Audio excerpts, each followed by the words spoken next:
was like no reruns with this, and this had to work. Everything was about getting this right.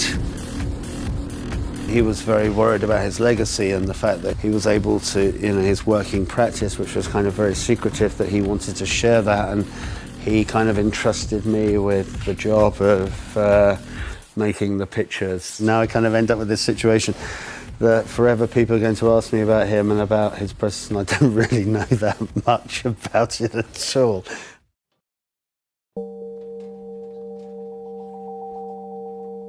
My photography kind of deals with the outside world, and I guess issues, whether they're personal or whether they kind of things that I feel very strongly about in the world that we live in now. A lot of artists are kind of like, they have one thing and this is what they do, and they spend their whole life dealing with this particular issue and this way of working. And I'm just like, I'm interested in everything. And that manifests itself in, what is a kind of very erratic way of working. Because I'm kind of a sole operator. I've never wanted to be one of these people who kind of has a whole kind of factory type situation. I'm very much about doing what I can do in a day. This book that's just been published in Japan, May Glorious Summer, is a book that recycles and deals with a lot of the kind of ephemera and things that I kept over the years. And I put the book together as a kind of, I don't know, a kind of loss of innocence, a kind of moment of my youth, really. It's kind of great. That's outside South Africa House. So I was a precocious little kid with a camera, kind of going to gigs and going on political marches and, spending time in the school darkroom. One of my school books. So I kept so much junk. I knew it would come in handy one day. All artists have storage problems, but I try and, keep as much stuff as I can. I realized it was getting a bit crazy the other day when I was looking through my boxes and I found my plastic bag collection. I thought, why the fuck am I collecting plastic bags? If you make art, you want to keep everything, so you just have this never-ending problem with storage. Lee was really kind of interested in my first photo book, the living room book, so he liked my pictures and the way that I take pictures, and he liked the way that I worked. He was very, very insistent that it was this particular season and this collection, The Horn of Plenty, as this was his kind of retrospective season. So for someone to come along and say, I want you to photograph this for me, was an unusual thing for me, because I'm only ever really kind of generating my own projects about issues and concerns that I have myself.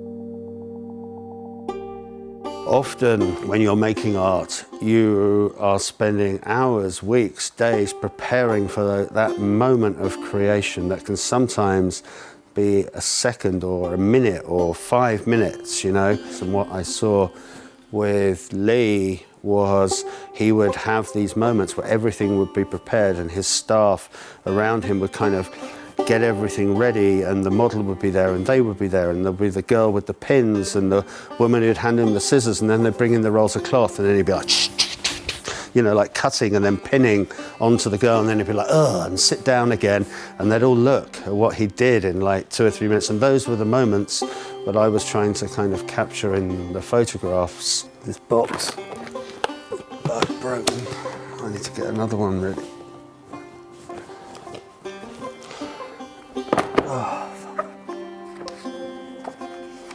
When I finished taking the McQueen pictures, as Lee didn't know how to work in design, I decided to kind of go back in time a bit and make a maquette come scrapbook. He made the final edit so you could see the garments being produced, from the drawing stage through to the show. This for me is him. I was like, that's you. He quite liked that, so that went near the front of the book. I went to the landfill sites out on the A12, also in East London. I think it was important that they were in East London. I made these kind of very theoretical pictures of the waste ground on 10/8. These are used throughout the book for a whole myriad of different reasons. And I don't think the book would be the same without it. It's many ways what kind of turns what could be a fashion come documentary book into what then is a sequence of pictures which is a work of art of its own. There's this one which I haven't found. That's digital. That's why you haven't found it. That's taken with a digital camera. You are funny. Oh, it's good to see this big. Wow. Yeah, these two. Wow, look at that. This is, yeah, kind of possibly my favourite one. Yeah. Shouldn't be. Is this one okay? Yeah, it's fantastic. And then seeing them like this, it's a kind of, it's amazing.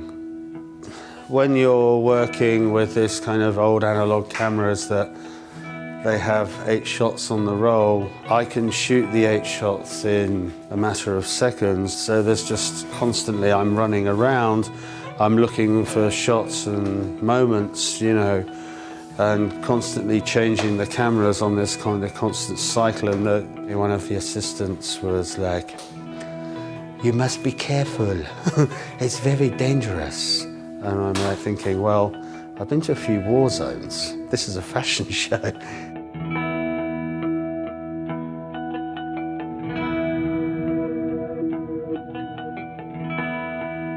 I feel that I'm kind of looking after part of his legacy now with this work, and that's something that I never imagined would happen, which is a very kind of strange situation for me to be in. It's such a shame that he's not there to see it, but at this point, it's 4 years since he died, it will be nearly 5 years. It's a time to kind of celebrate him, not to be sad anymore.